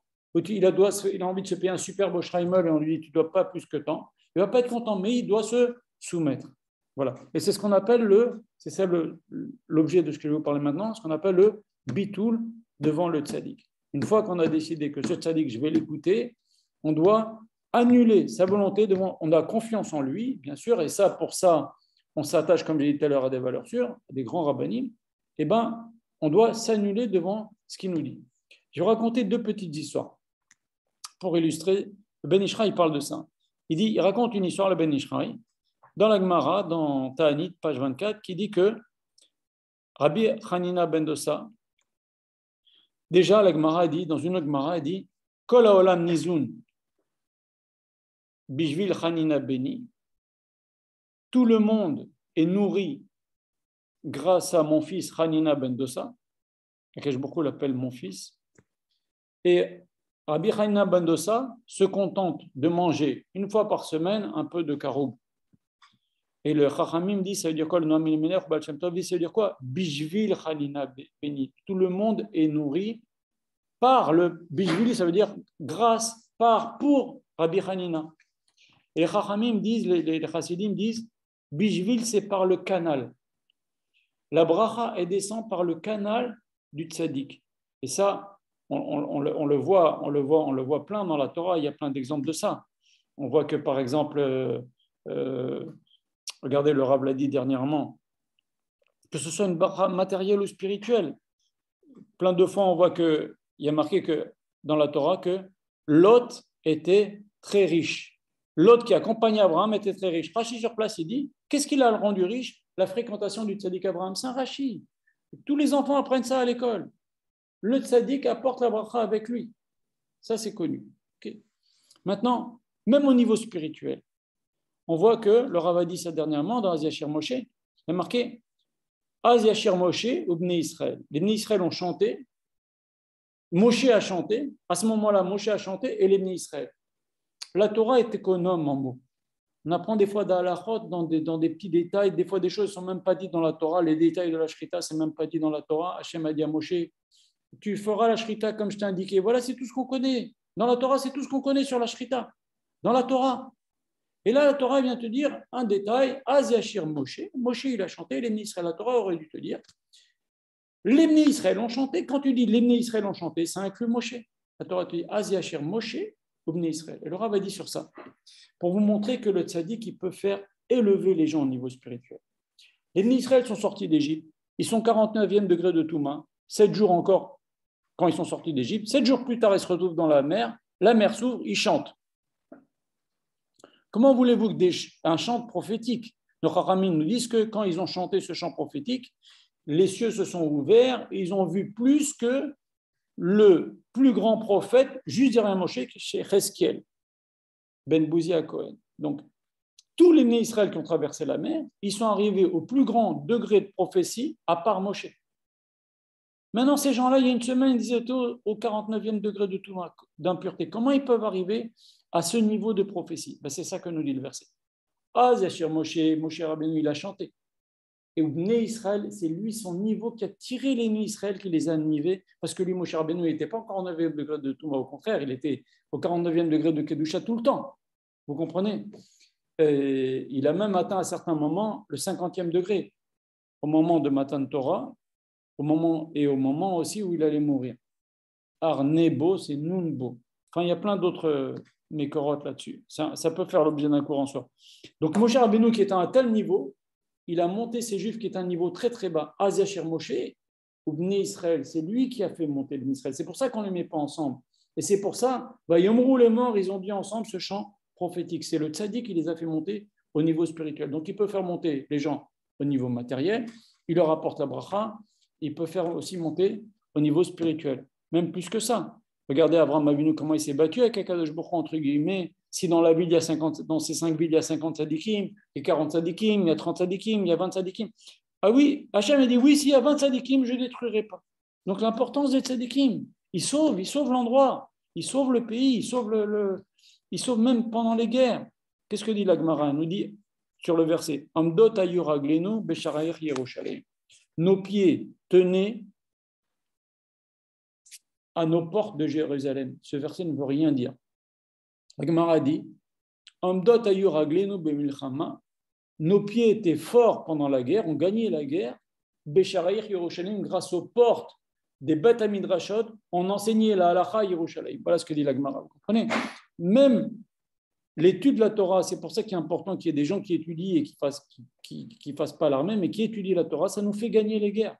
On croit, mais c'est eux qui nous font gagner la guerre.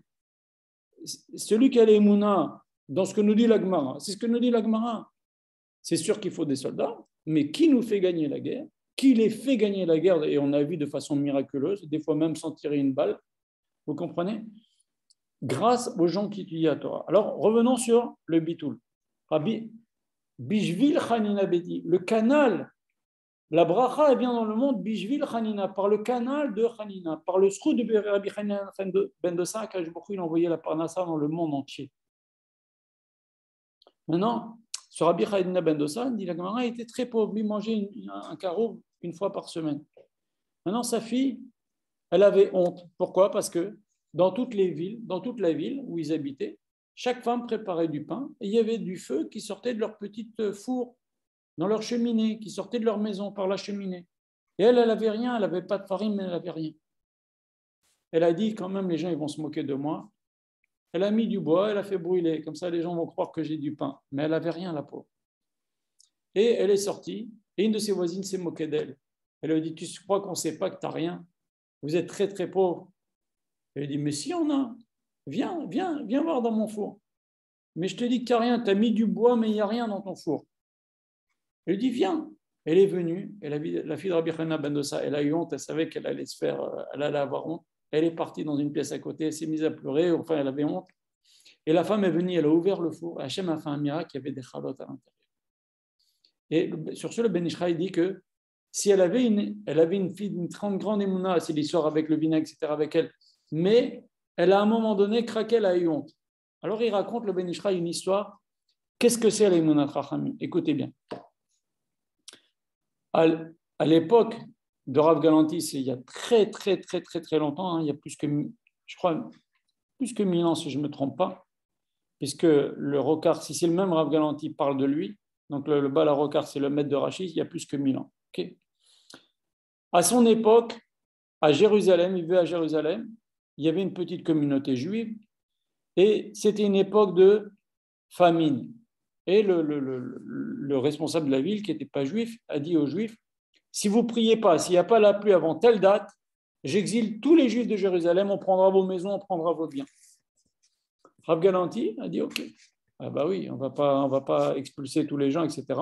Il a dit à toute la communauté, il les a tous rassemblés dans la synagogue, il leur a dit, tel jour, prenez vos habits d'hiver, prenez vos imperméables, vos parapluies, rendez-vous tel jour, telle heure à la synagogue, on va aller sur la tombe de Shimon HaTzadik et on va prier pour qu'Akadosh Baruch Hu envoie la pluie. Et tous sont arrivés comme ça, c'était en plein été, hein, avec des manteaux, avec des parapluies, avec des cirés, etc. Et ils sont arrivés comme ça, ils arrivent vers la tombe de Shimon HaTzadik. Et il y avait là-bas un policier qui a dit à Rav Galanti, mais où vous allez comme ça, habillé en plein hiver, avec vous êtes couverts avec des capuches, il fait chaud, c'est l'été. Il lui dit, on va prier qu'Akadosh Baruch Hu nous envoie la pluie, il va nous envoyer la pluie. Il a mis une claque à Rav Galanti. Il a continué son chemin, les Juifs ont prié, ils n'ont pas fini de prier qu'Akadosh Baruch Hu a envoyé des tonnerres et des tonnerres, et la pluie, et quand ils sont sortis, ils étaient tous bien couverts.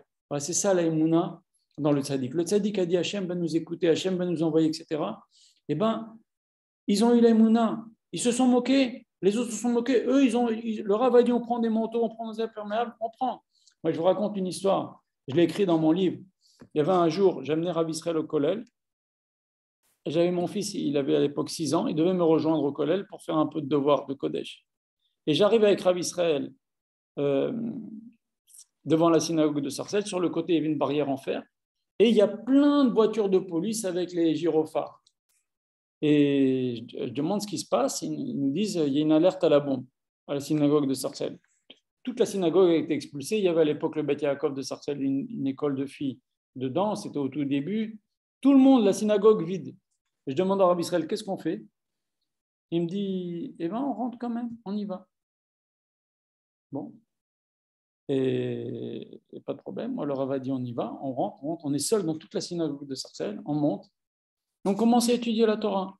Et à un moment donné, je vais chercher mon fils, je le fais truc, et j'étudie la Torah avec lui. Et il y avait quelques Kohelman qui ont vu que Rav Israël est monté. Ils ont dit, ben nous aussi on monte. Si le Rav a dit qu'on monte, on monte. Et les dirigeants de la communauté sont venus, ils ont crié, ils n'étaient pas contents, mais ils avaient honte devant Rav Israël, ils ne peuvent pas crier à Rav Israël, mais qu'est-ce que c'est ça? On a viré tout le monde, il y a des règles de sécurité, etc. Et c'est le Satan qui veut nous empêcher d'étudier la Torah, tout simplement.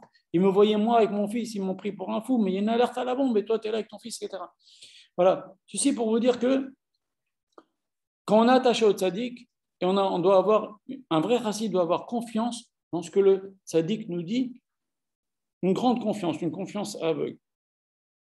Regardez, quand Baba Saleh, le Rav raconte dans un de ses livres que quand Baba Saleh est mort, il y a eu plein d'histoires de gens. Baba Saleh m'a donné une bouteille, ma femme a bu, mon fils a bu, il a guéri du cancer, des tas d'histoires avec Baba Saleh, avec l'autre Baba Saleh. Alors il y a un journaliste, pour se moquer, on a à peine d'enterrer Baba Saleh, il a dit pourquoi on n'a pas amené Baba Saleh sur l'arrivée d'eau générale d'Eretz Israël, je crois que ça part de Tibériade ou du Jourdain, je ne sais pas, où là ça se dispatche dans tout Israël, l'arrivée d'eau centrale de tout Israël, on lui demande là-bas le tzaddik de venir et de bénir l'arrivée d'eau, et tous les juifs vont boire de l'eau en Israël, de l'eau bénite par Baba Saleh, et ça va être super. Ça, il a fait ça pour se moquer. Okay. Eh bien, le Rav a répondu ainsi. Il a dit, il y avait des gens qui ont posé la question à Baba Saleh. Ils ont dit, voilà, il y a des gens à qui tu as donné une bouteille d'eau, ils n'ont pas guéri. Il y a des gens à qui tu as donné une bouteille d'eau, ils ont oui guéri. Alors, Baba Saleh a répondu comme ça. Il a dit, les gens qui ont la émouna dans ma bénédiction, qui ont confiance en moi, dans la bénédiction du Rav, et il y a des gens qui n'ont pas. Celui qui n'a pas confiance, pourquoi voulez-vous que ça marche? Vous comprenez? Celui qui a confiance, Akash Borou, par le mérite de la confiance, eh bien, Akash Borou lui donne ce miracle-là. Donc, ça ne servit à rien de bénir l'arrivée générale de deux pays, parce qu'il y a parmi le pays des gens qui ont confiance, des gens qui n'ont pas confiance. Voilà. Par contre, quand on va chez le tzaddik, il y a la queue, il y a la bousculade, on s'annule devant le tzaddik, on est prêt à écouter ce qu'il dit le tzaddik, même si c'est difficile. On prend sa bracha, il y a la tmimout, on a confiance dans ce qu'il nous dit.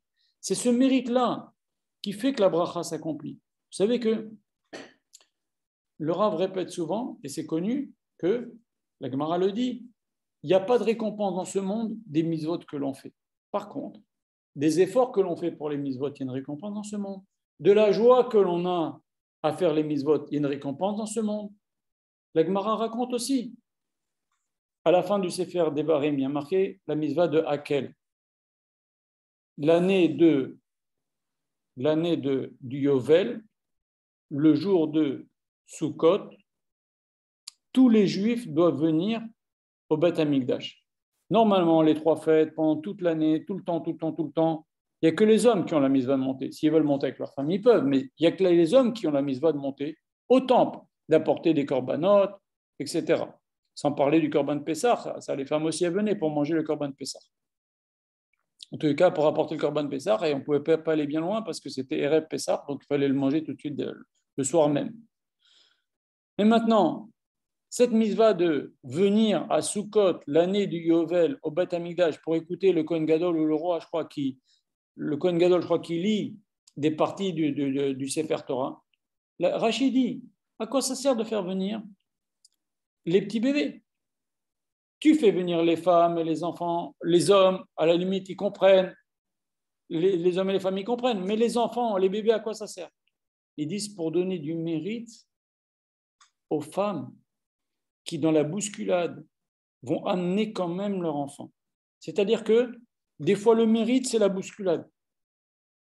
Le Rav le cite souvent. Tu as la émouna, tu fais la mitzvah, tu fais un effort, c'est difficile, c'est fatigant, il y a de la bousculade, il y a de l'attente.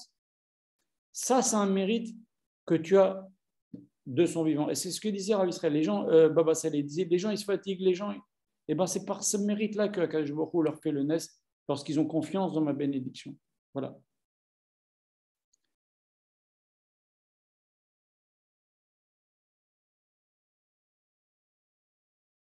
Deuxième petite Nekuda, je vais arrêter là parce que ça fait déjà 1h20 de cours. On pourra donner encore facile 2 autres cours sur le sujet. Un tzaddik, il doit parfois être prêt à souffrir pour faire grandir ses élèves. Ou passer par des moments difficiles pour sauver des âmes. c'est pas donné, on n'en voit pas beaucoup des gens comme ça. C'est ça que je vous disais tout à l'heure. C'est pas quelqu'un qui vient, qui s'élève et qui se dit je suis tzaddik. Vous comprenez? Je vais vous raconter une histoire que le Rav raconte dans son dernier livre, Shifri Kamayim Liber, en page 164. C'est incroyable ce qu'il raconte. Le Rav, vous savez, a fait 1 an de prison. Les Juifs sont déchaînés contre lui pour rien. Un religieux, on va le mettre en tôle. En plus, ça, il est connu, on va se faire un kiff. Ils ont fait un kiff. OK? Il s'est retrouvé en prison dans un quartier avec des terroristes et des assassins. OK? Alors, le Rav n'a pas cessé de se demander pourquoi Hachem lui fait une chose pareille alors que lui, il n'a rien fait. Il n'a fait que donner des cours de Torah. Vous savez, j'ai lu un truc extraordinaire. Regardez le Satan, comment il se dispute avec un tzaddik. Son Rav, le Rav du Rav, franchement, le Rav a dit au Rav, pendant 10 ans, tu vas donner des cours de Torah. Ni tu donnes des bénédictions, ni tu donnes des conseils, tu donnes des cours de Torah. Et des fois, il donnait 2-3 cours de Torah par jour. Il a voyagé dans tout Israël. Ceux qui vivent en Israël, ils connaissent Rabbi Shapito depuis longtemps. Il est même venu ici à Garges. Vous savez ce qu'il m'a raconté, le rabbin Brahmi? Ceux qui connaissent le rabbin Brahmi peuvent lui téléphoner. Il m'a raconté vendredi dernier. Rabbi Shapito est venu à Garges. Il a reçu les gens, il a mangé chez le rabbin Brahmi. Ils ont parlé, etc. Il a beaucoup apprécié le rabbin Brahmi. Il est venu à Garges. Je parle quelque chose d'il y a 30 ans. Donc c'est vieux, le rabbin avait peut-être 20 ans ou 22 ans. Okay, même pas 20 ans peut-être. Peut-être c'est moins que 30 ans, peut-être 25 ans. Vous lui demanderez, si vous croisez le rabbin Brahmi, il vous racontera. Le rabbin a reçu pendant 4 heures des gens. Et des gens, il les a bénis, il les a conseillés. Ils lui ont donné de l'argent, ces gens-là. Okay, le rabbin était venu pour ses yeshivot. Aujourd'hui, le rabbin a 50 yeshivot, 50 collègues, Beth Midrash. Il avait reçu un panier avec beaucoup, beaucoup d'argent. Vous savez ce qu'il a fait, le rabbin? Il a appelé le rabbin Brahmi et lui dit, tiens, ça c'est pour ta synagogue. Il lui a tout donné. Comprenez ce que je disais tout à l'heure. Un tzaddik qui ne court pas après l'argent. Un tzaddik, ce qu'il veut, c'est aider les Bnei Israël et faire que la royauté d'Akadosh Baruch Hu soit reconnue dans le monde. C'est ça qui l'intéresse. Il n'y a que ça qui l'intéresse. Le Kiddush Hashem. Rabbi Israël il disait toujours, on n'a pas le droit. Ce qui nous intéresse, c'est de faire le Kiddush Hashem. Maintenant, le Rav, lui qui a fait ça toute sa vie, il se retrouve en prison, il demande mais pourquoi Hachem lui fait ça? Alors, déjà, il a trouvé le secret du Sefer Devarim en prison. Déjà beaucoup. Hein? Il a écrit 10 livres. Il a écrit d'ailleurs un livre extraordinaire sur Rabbi Shimon Bar Yochai, on avait donné un cours là-dessus. Il a donné un commentaire sur Tehilim. Il a commenté des Sidurim de Chol, Sidurim de Shabbat, les Sidurim de Sukkot, de Kippour, de Rosh Hashanah. Il a bien travaillé, il a bien étudié, Dieu bénisse. Okay, dans des conditions difficiles, parce qu'ils ne l'ont pas laissé se soigner. Je rappelle que le Rav a le cancer, et ça n'a jamais quitté ce cancer depuis avant sa bar mitzvah. Vous comprenez? Mais quand même, il se demandait pourquoi Hachem faisait ça. Et chaque fois qu'il voyait qu'il a écrit un livre, qu'il a trouvé le Sefer Devarim, il disait, ça le consolait. Il disait, bon, je ne suis pas venu là pour rien. Mais il a souffert quand même. C'est terrible. C'est d'une certaine sorte, les gens se moquaient. C'est quoi ce Rav? Combien de gens ils parlent mal sur le Rav à cause de ça? Maintenant, pour vous illustrer comment, des fois, un tzaddik, il est obligé de descendre très très bas pour sauver une âme. Regardez ce qu'il y a dans le livre du Rav. Un jour, il y a les gardiens de la prison qui sont venus dire au Rav, tu sais, on va mettre dans la cellule qui est à côté de toi, qui est vide, un grand truand. Un homme très dangereux. Fais attention à lui, c'est un homme très très dangereux. Et ils sont venus avec des chiens, des gardiens, ils l'ont amené cet homme, ils l'ont mis dans la prison à côté. Et puis, quelques temps après, le Rav entend cet homme pleurer. Alors le Rav, il a eu de la peine, il lui dit, pourquoi tu pleures? Il lui a dit, il commence un peu il a dit, c'est marrant parce que depuis longtemps, j'entends parler de Rav Yoshua Pinto, je ne savais pas comment vous voir, Hachem m'a mis dans une cellule à côté de vous. Il parle à Hachem. Et il dit, je pleure parce que finalement, mes parents m'ont fait mettre les tefilines le jour de ma bar mitzvah, depuis je n'ai jamais remis les tefilines. Est-ce que vous voudriez bien me prêter vos tefilines? Le Rav lui a prêté ses tefilines. Après, il a commencé à parler avec le Rav, à échanger avec le Rav, le jour, la nuit. Et l'homme, il posait plein de questions au Rav. Et le Rav, il lui répondait avec douceur, comme à son habitude. Le Rav lui a parlé de Torah, de Chesed, de Shabbat. Et ça lui plaisait. Et le Rav, et le type, il posait des questions, il voulait apprendre.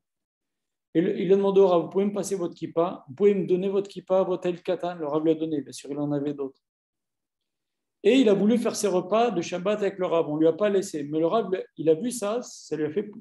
Il a vu qu'il y avait une bonne volonté de la part du bonhomme. Il lui a fait envoyer un peu de son repas au bonhomme, qu'il puisse goûter un peu des repas du Rav, des 3 repas de Shabbat.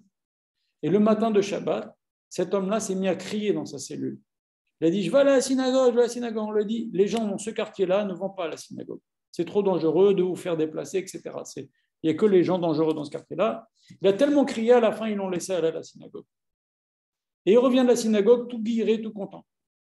Alors, il explique au Rav pourquoi il est content. Il dit, parce que je suis monté au Sefer Torah. Depuis Bavar Mitzvah, je ne suis jamais monté au Sefer Torah. Et j'ai demandé qu'on me nomme, parce que je n'ai pas été nommé à ma Brit Mila. On m'appelle comme ça, mais j'ai demandé qu'on me change mon nom. Même mon nom de famille. Alors le Rav lui dit, mais tu t'appelles Cohen, tu ne peux pas changer ton nom, c'est rachou d'être un Cohen. Il dit, oui, mais j'ai demandé de me faire appeler Yoshiahu Pinto.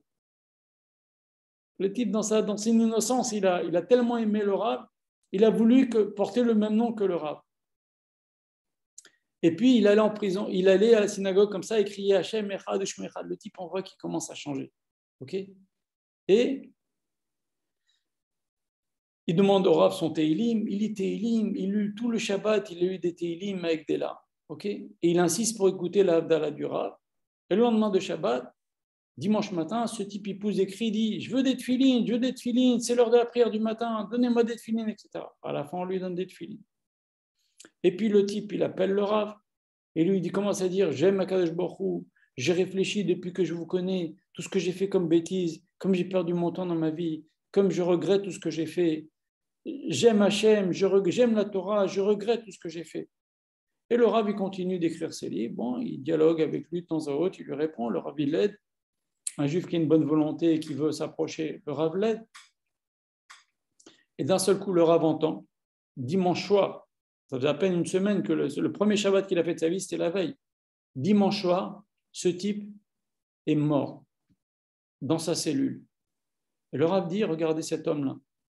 Rien que pour ça, je suis venu pour cet homme-là, pour qu'il fasse tchouva avant de mourir, ça valait le coup. Donc vous voyez, des fois, les tzadikim, ils sont obligés de passer dans des situations difficiles, des situations même gênantes pour sauver des neshamot. Et le Harizal a dit que quand on fait les tachanuim, mais surtout Nefilat Apaim, ce qui a marqué dans Nefilat Apaim, regardez dans le Sidour, c'est quelque chose qui permet d'aller chercher, quand on le fait bien, d'aller chercher les neshamot qui n'ont pas pu réaliser leur tikkun, qui sont dans le Geinam, etc. D'ailleurs, on dit Ovre Behemek Abacha. On le dit dans le Nefilat Apaim. Akadosh Baruch Hu, il fait passer les neshamot dans la vallée des pleurs. Alors, c'est quoi, disent nos Chachamim? Il y a des tzadikim, on ne peut pas se pencher. Un homme, c'est difficile de ne pas avoir des mauvaises pensées. Il y a des tzadikim, ils n'ont rien fait de mal, mais ils ont eu un jour une mauvaise pensée. Eh bien, Hachem, qu'est-ce qu'il leur fait? Comme ils n'ont pas fait d'acte, il les fait passer par l'enfer, par le Gehinam.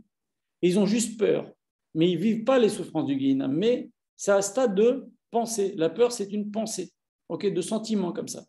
Au vrai Bemek Abacha, Akadosh Baruch Hu, il les fait passer par les vallées des pleurs. Mais quand même, en même temps, Akadosh Baruch Hu leur donne l'occasion de sortir ceux qui étaient attachés à lui.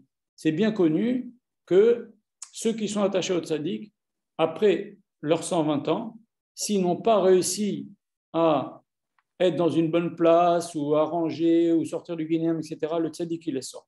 C'est connu, les tzaddikim de leur vivant, ils promettent qu'ils feront ce qu'il faut, Baba Saleh le disait, etc. Voilà. Et si vous voulez vous régaler sur ce qu'un tzaddik peut apporter à quelqu'un, je vous encourage à lire l'Écoute Etzot de Rabbi Nachman de Breslav sur le tzaddik. Il y a des pages et des pages et des pages sur ce que le tzaddik, la fréquentation du tzaddik peut apporter à quelqu'un. Donc pour terminer ce cours, le Rav dit que un Baal Tshuva surtout, plus que tout le monde, a tout intérêt à s'attacher au tzaddik. Ça va être un ascenseur pour lui, mais ça va lui permettre de rattraper le temps qu'il a perdu dans des choses futiles. Voilà.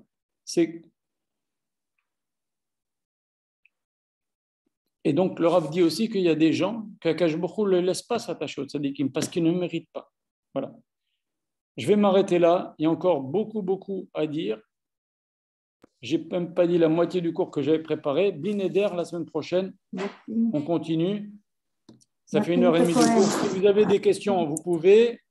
Ou sinon, je résume le cours. Merci, M. Cohen. Super. Pas de questions?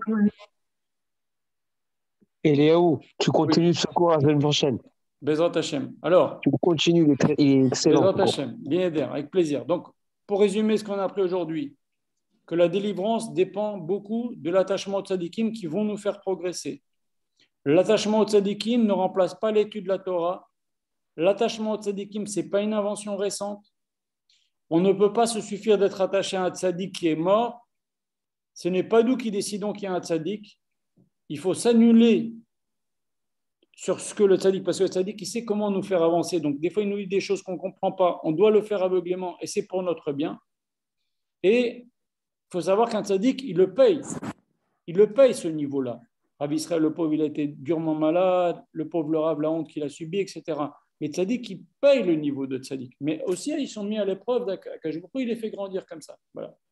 On parlera d'autres sujets, si Dieu veut, la semaine prochaine. Mais en fait, M. Cohen, ce que je peux déduire, moi, de ce cours, c'est puisqu'on dit que la émonat de tzadikim qui sont décédés, comme tous les grands tzadikim, je ne sais pas, nous, au Maroc, on avait Rabbi Amram Ben Diwan et tout cela où on allait sur leur tombe. On peut apprendre de leur façon de se conduire et tout ça, mais de vivre ce qu'on vit actuellement, il faut voir un Rav avec exactement, nos problèmes. C'est ce que j'ai dit. C'est ce que j'ai dit, madame. Je l'ai dit. Exact. C'est ce que j'ai dit. On ne doit pas se suffire d'être attaché à un tzaddik qui est décédé. Voilà. On peut respecter les tzaddiks qui sont décédés. On peut apprendre de leur Torah. Au contraire, c'est bien d'abord. Il faut avoir un tzaddik vivant avec lequel on fréquente, avec lequel on vit, et bien sûr être attaché à des tzaddikim qui nous ont précédés, qui, par leur livre, par leur exemple, par leur fréquentation, ce qu'on a connu d'eux, ou en allant sur leur tombe, on peut prendre, on peut grandir aussi grâce à ça, bien entendu. Mais il ne faut pas se suffire de ça. Voilà. Le type qui se suffit de dire, moi, mon Rav, c'est Rabbi, un tel qui est grand tzaddik qui est nifta, tu ne peux pas, tu as besoin d'un tzaddik vivant qui vit avec toi, qui vit ta vie, qui t'aide, qui te comprend, qui chacun, chaque jour, passe des épreuves, qui va le conseiller, etc. D'accord, merci beaucoup. Alors, Shavua Tov. Merci la semaine prochaine. Merci beaucoup. Merci beaucoup. Je vous en prie, Shavua Tov. À la semaine prochaine, c'est Dieu.